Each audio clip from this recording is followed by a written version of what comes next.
सभी दर्शकों का सलाम। दिल्ली के जायजा दिल्ली का कार्यक्रम में आपका हार्दिक स्वागत है। दर्शकों, आज हम पहुंचे हैं वजीरपुर विधानसभा के वजीरपुर की जो चंद्रशेखर आजाद कॉलोनी है अंबेडकर भवन में। अंबेडकर भवन की क्या हालत हो रखी है ये हम आपको दिखाएंगे। सबसे पहले इसके आगे का जो मेन गेट है, सड़क है, वहां से आपको दिखाएंगे। आइए देखते हैं अंबेडकर भवन। और ये देखो, ये अंबेडकर भवन का बाहर का है और ये बाहर से जीना लगा हुआ है। जीने के साथ ही आप देख सकते हैं कितनी गंदगी है। आदमी चढ़ेगा तो कैसे चढ़ेगा। ये अंबेडकर भवन की सीढ़ियां हैं जो दलितों की सेवा करने के लिए कहते हैं, अंबेडकर के नाम पर राजनीति करते हैं। उनका ये हाल देखो कि इसी अंबेडकर भवन का जो भी दुर्दशा यहाँ हो रही है वो किस लेवल पर हो रही है। सीढ़ियाँ टूटी हुई हैं, सरिये निकल रहे हैं, मगर विधायक इस पर ध्यान नहीं दे रहे हैं। ये अंबेडकर भवन की छत है। इस छत पर देखिए ना कोई फर्श है, ना कोई टाइल है, ना कुछ है। यहाँ पे कूड़ा करकट भी पड़ा हुआ है। अगर आदमी यहाँ पर अपना कोई कार्यक्रम करना चाहे, अपने पारिवारिक प्रोग्राम हो, तो छत पर आएंगे तो क्या दुर्दशा हो रही है ये आप देख सकते हैं। दर्शकों, ये अंदर का दृश्य है। यहाँ देख सकते हैं कि क्या हालत हो रही है। इस अंबेडकर भवन में आदमी अपना परिवार का कोई भी मांगलिक कार्य हो वो इस तरह कैसे कर पाएगा, और इसकी दुर्दशा आप देख सकते हैं। तो ये अंदर का दृश्य है। ये अंबेडकर जी की फोटो लगी हुई है ये, लेकिन हकीकत क्या है ये आप देख सकते हैं। अब हम आपको इस अंबेडकर भवन के बारे में यहाँ के स्थानीय लोगों से बात करेंगे कि ये कब बना और इसकी दुर्दशा कैसे हुई और क्या मरम्मत के कार्य किए गए। तो मिलते हैं क्षेत्र के नेताओं से। नमस्कार जी। नमस्कार। आपका क्या नाम है जी? सबसे पहले तो मैं पत्रकार महोदय जी आपको धन्यवाद देता हूँ। बाबा साहब अम्बेडकर भवन के प्रांगण में आप आए हैं, इसके लिए मुबारक हो, बधाई हो और नए साल की शुभकामना देता हूँ। मेरा नाम अरविंद कुमार गौतम है और मैं यहाँ का संस्थापक हूँ, यहाँ का प्रबंधक हूँ, यहाँ का संस्थापक हूँ। ये समिति बनी है डॉक्टर अम्बेडकर समाज सुधार समिति। ये समिति बनी है 1980 में। माननीय दीपचंद बंधु जी ने 1990 में ये बाबा साहब अम्बेडकर की मूर्ति लगाई। तो जब से लेकर अभी तक का इसमें आपने क्या क्या दौर देखा? कितनी बार इसका फंड आया, कितनी बार नहीं आया? अभी आपको तारीफ लगेगा और मैं समझता हूँ कि यहाँ पर माननीय मंगतराम सिंगल जब यहाँ से विधायक हुआ तो आधी छत माननीय मंगतराम सिंगल ने लगवाया था। तथागत बुद्ध की मूर्ति भी लगवाया था। और उसके बाद में फिर इधर हरिशंकर गुप्ता का जब जमाना आया तो आधी छत उन्होंने पूरा बनवाया था। और उसके बाद में जब ये राजेश गुप्ता विधायक हुआ 10 साल से, तो मैं समझता हूँ कि 1 रुपये का सिक्का भी उसने यहाँ खर्च नहीं किया, लगाया नहीं। मैंने उसको कम से कम 3-4 बार पत्र दिया हूँ और 32 बार उसके दफ्तर में उसके यहाँ मिलने गया हूँ। पहली बात तो दफ्तर में मिलता ही नहीं है, कोठी में मिलता नहीं है, मिलता तो आश्वासन देता है। यहाँ पर कई बार आश्वासन दिया है, उसके बाद मंचों पर कई बार बोला है कि मैं भवन को ठीक करा दूंगा। शमशान भूमि में जहाँ मुर्दे जलाए जाते हैं वहाँ पर भी उसने वादा किया था और आज भी हमारे यहाँ वो आ जा रहा था। आज भी हमने उसको बोला, उससे को आश्वासन दिया है। उसने 1 रुपये का सिक्का भी बाबा साहब अम्बेडकर भवन के प्रांगण में नहीं लगाया है। अच्छा, इसमें जैसे अभी जो वर्तमान विधायक हैं, पिछले भी यही थे, और इन्होंने इसमें कोई फंड आज तक नहीं लगाया। मैं ये कह रहा हूँ कि यहाँ पर इंजीनियर साहब को बुलाया था, उन्होंने यहाँ पर चेकअप करवाया और बोला कि 1 करोड़ रुपया पास कर रहा हूँ। और 1 करोड़ रुपया को कौन कहे, 1 रुपये का सिक्का भी इधर नहीं लग पाया। और नहीं मेरी जो चिट्ठी लिखी थी मैं उसका जवाब दे पाया है। यहाँ कभी उन्होंने दौरा भी नहीं किया। यहाँ 1-2 बार आया था, जब कॉलोनी में आया तो गलती से यहाँ आ गया है। उसके बाद में यहाँ कभी दौरा नहीं किया, कभी देखा नहीं। केवल बाबा साहब अम्बेडकर की बात करता है और फोटो लगाता है और केजरीवाल की बात करता है, भगत सिंह की बात करता है। लेकिन संविधान निर्माता बाबा साहब अम्बेडकर का जो प्रांगण बना है भवन, उसके लिए उसके पास कोई फंड नहीं है। अगर उसके पास कोई सरकारी फंड नहीं है तो अपने जेब से भी 1 रुपये का सिक्का उसने नहीं लगाया है।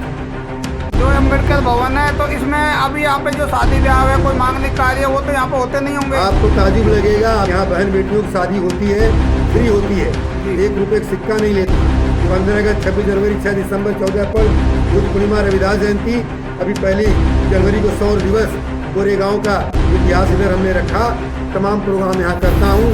शादी है, विवाह है, मरना है, तेरही है, बरही है, शोक समारोह है, छोटे मोटे प्रोग्राम यहाँ पर इस कॉलोनी के होते रहते हैं। और इस छोटी मोटी झुग्गियाँ हैं, 8 बाई 9 फुट की झुग्गियाँ हैं, जिसमें 10-15 परिवार रहता है।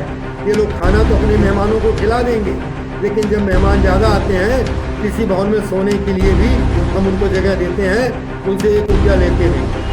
अगर जैसे आप बता रहे हैं कि छोटे मोटे प्रोग्राम यहाँ पे होते हैं, हालांकि यहाँ की व्यवस्था तो इतनी खराब नज़र आ रही है, बाहर पानी भी है, सीढ़ियों पर चढ़ भी नहीं सकते, नाला भी बह रहा है, लेकिन यहाँ पर इतनी दुर्दशा होने के बाद भी लोग प्रोग्राम करते हैं। अगर बाई चांस अगर यहाँ कोई हादसा हो जाए तो क्या कहेंगे इसके बारे में? ऐसा है कि अभी बरसात में जो है कि छत डमाडोल हो गई, और मैं समझता हूँ कि पुलिस चौकी इंचार्ज की तरफ से भी एक पुलिस वाला आया था, यादव उसका नाम है, और यहाँ पर इंक्वायरी करके गया, और जाने के बाद भी उसने सरकार को लिख के भी दिया होगा, ठीक है, लेकिन उसके बाद भी यहाँ पर सरकार की तरफ से अब तक कोई काम यहाँ पर नहीं हुआ। और जो पुलिस वर्षा में ये छत जो है डमाडोल हो गई थी, और जो चौकी उदयपुर से एसआई मोहित यादव जी आए थे, इंक्वायरी किए, यहाँ का फोटो लेके गए, लेकिन अभी तक कोई कार्रवाई नहीं हुई। और विधायक जी ने जो इंजीनियर भेजा था, नीचे से ऊपर तक पूरा फोटो लिया, और उसने वादा किया था, लेकिन आज तक वादा ही वादा रहा। जैसे कचहरी में जो है कि जज जो है तारीख पर तारीख, तारीख पर तारीख, तारीख पर तारीख, तारीख पर तारीख, उसी प्रकार से जो है कि विधायक जो है सिर्फ झूठा आश्वासन देता है। अभी तक 10 साल में उसने कोई काम नहीं किया। यहाँ तक कि पानी पीने वाला जो यह पानी फ्री है, मैं समझता हूँ इतना गंदा पानी है, अगर मैं आपको ला के दूँ तो मैं समझता हूँ उसको मेरे ही मुँह पर आप फेंक देंगे, आप उसको ग्रहण नहीं करेंगे, पिएंगे। जो सरकार 10 साल पानी की व्यवस्था नहीं करा सकती, जो सरकार बाबा साहब के सपनों को भारत बनाने की बात करती है, 2100 रुपया महिलाओं को देने की बात करती है, 10 साल बुजुर्गों का पेंशन भी नहीं लगवा पाई, एक राशन कार्ड भी नहीं बनवा पाई। और आपको मालूम होना चाहिए, क्योंकि मैं जय भीम वाला हूँ, अम्बेडकरवादी हूँ, SC कोटे से हूँ, SC कोटे का जो वजीफा था, 10 साल का वजीफा किसी बच्चे को नहीं मिला है। हमने केजरीवाल जी को पत्र लिखा कि केजरीवाल जी कम से कम SC कोटे में जो वजीफा मिलता है, जो सरकारें देती आई हैं, वो कहाँ है, आज तक जवाब नहीं दे पाए, और विधायक को अपने कोठी में मिलता ही नहीं है। लेकिन केजरीवाल ने तो अभी कहा कि जितने भी जो दलित समाज के बच्चे हैं, उनको हम जो भी एजुकेशन के बाद में जो परीक्षाओं की तैयारी करेंगे, तो उनकी भी हम फ्री कोचिंग करवाएंगे। ये तो केजरीवाल जी कह रहे हैं, लेकिन आप सच्चाई आकर के देखें, आप देखिए ना सच्चाई। आप स्कूल में चले जाइए नगर निगम को, अभी मैं आपको लेकर चलूँगा, तो गंदा पानी स्कूल के अंदर चला जाता है। कई बार शिकायत कही गई, कई बार कहा गया, मीटिंग भी हुई वहाँ पर सामाजिक स्तर पर, लेकिन अभी तक कोई काम नहीं हुआ। नाला पूरा भरा पड़ा हुआ है, कचरा भरा हुआ है, और इस समय तो बरसात नहीं हो रही है। अगर बरसात के सीजन में आप आए तो मैं समझता हूँ कि आपको कच्चा उतार के ही आना पड़ेगा।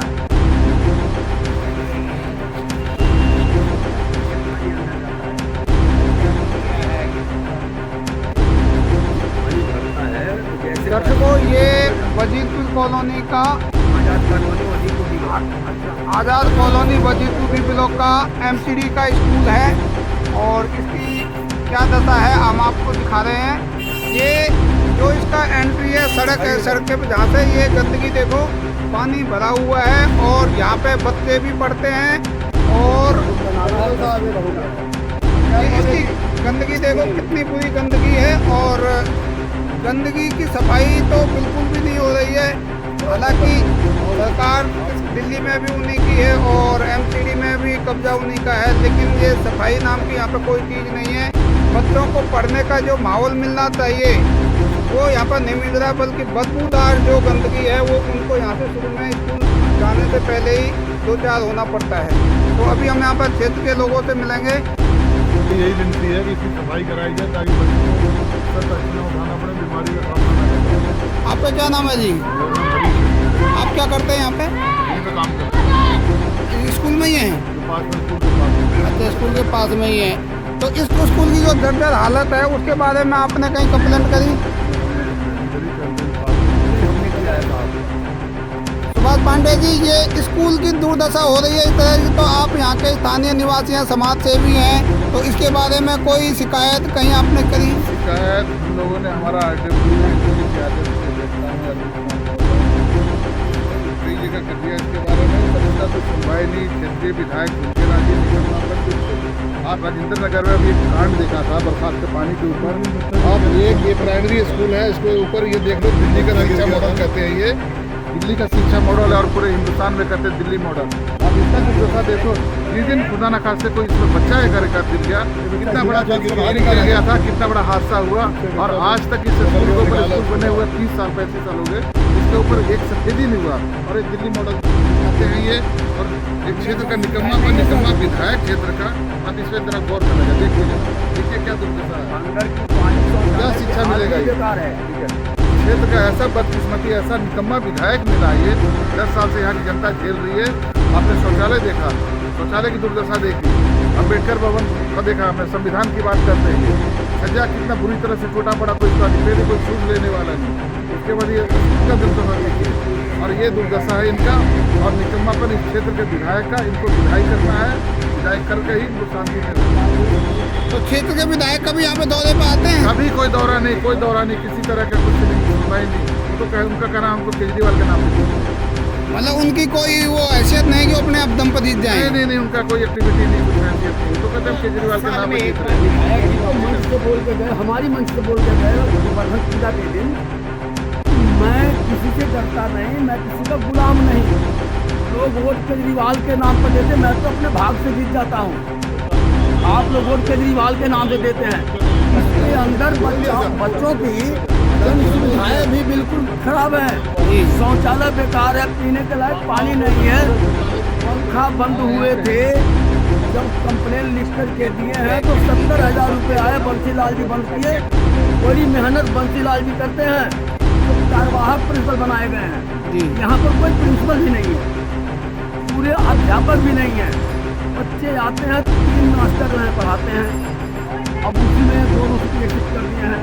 अंदर जब सुविधा बिल्कुल नहीं है, जरा बारिश होती है पानी अंदर भर जाता है। बच्चों को ले जाने के लिए मास्टर लोग ईंट रखते हैं, पटरे रखते हैं, बेंच रखते हैं, यहाँ से बच्चों को बेंच पर भाग ले जाते हैं। बारिश के टाइम में यहाँ का कर्मचारी बच्चों के साथ बहुत परेशान होते हैं। अच्छा, स्कूल केजरीवाल जी, अच्छा पांडे जी, स्कूल के बारे में केजरीवाल कहते हैं कि हम वर्ल्ड क्लास के स्कूल हैं, और आए दिन मोदी जी पे वो अटैक भी करते रहते हैं। उनको उनके पास कोई काम है नहीं जी, ना, उनको काम करना है ना करने देना है। आपने अभी कल के डेट में 3 तारीख को देखा मोदी जी ने क्या करके दिया। जी, जहाँ भाजपा का ऐलान, जहाँ जुटी वहाँ मकान, जुटी वाला को उसी जगह को फंसा दिया। इसे तो एक बहाना चाहिए। पहले कहता था हमारे पास MCD नहीं, अब MCD भी इसके पास हो गया। ये दुर्दशा देखते रहे, साक्षात एक गवाह है, ये इसका साक्षात गवाह है। देखिए दुर्दशा क्या हाल होने जा रहा है। और दिल्ली शिक्षा मॉडल ठीक है, पहले एलिगेशन के हमारे पास MCD नहीं है, हमारे पास भी काम करने नहीं देते। तुम तो दारू को और फोकस है, तुम्हारा फोकस तो दारू पे है, एक के साथ एक फ्री। ये शिक्षा की क्या बात करो, तुम तो दारू की बात करो, शिक्षा की तो तुम बात चर्चा मत करो। ठीक है, ये तो केजरीवाल मॉडल है। दारू के केस में जेल में आधा बाहर आता, जेल में आधा चल रहा है। अच्छा, इन आप कॉलोनी में इतनी बड़ी समस्याएं, जो जगह हमने दौरे के सारी समस्याएं हैं, सारे कॉलोनी वाले जितने भी RWL हैं, समाज सेवी इकट्ठा होकर क्या विधायक के पास कभी गए? आगे जाने का प्लान है? विधायक के पास सुने करे तब तो जाने तो जाते हैं साहब, लिखित दिया हुआ देने को जाने को है क्यों नहीं? लिखित दिया शिक्षा अधिकारी को, विधायक को, बड़े मुश्किल से 70,000 भेजे थे। यहाँ का बिल जमा हुआ था। यहाँ शौचालय की इतनी बड़ी समस्या है कि हमारी बहन बेटियाँ खुले आसमान के नीचे बैठती हैं। तो मैं समझता हूँ इससे बड़ा शर्म की कोई बात हो ही नहीं सकती है। विधायक को कई बार चिट्ठी दिया गया, तमाम लेटर दिया जाता है, कहा जाता है, लेकिन आश्वासन झूठा आश्वासन। टैंकर आते हैं। तो दर्शकों, ये यहाँ के लोग हैं, स्थानीय लोग हैं, गणमान्य लोग हैं और समाज सेवी हैं, इनको हर समस्या का यहाँ का पता है। और ये स्कूल के बाहर का जो आप नाला देख रहे हैं, ये ऐसा नाला है कि जिस तरह से राजेंद्र नगर में इंस्टीट्यूट में जहाँ पे पानी भर गया था, तो ऐसा ही हादसा यहाँ पर आमंत्रण देने के लिए यहाँ के विधायक इसकी जिम्मेदारी है। लेकिन वो जब हादसा हो जाएगा तब जाके ये इनकी सूझ लेंगे, उससे पहले वो यहाँ पे कभी आते नहीं और आते हैं तो चुपचाप इसको देख के भी निकल जाते हैं। तो ऐसे विधायक जो केजरीवाल के नाम पर जीतते हैं, आप उनके बारे में क्या कहना चाहेंगे, हमें ज़रूर बताएं।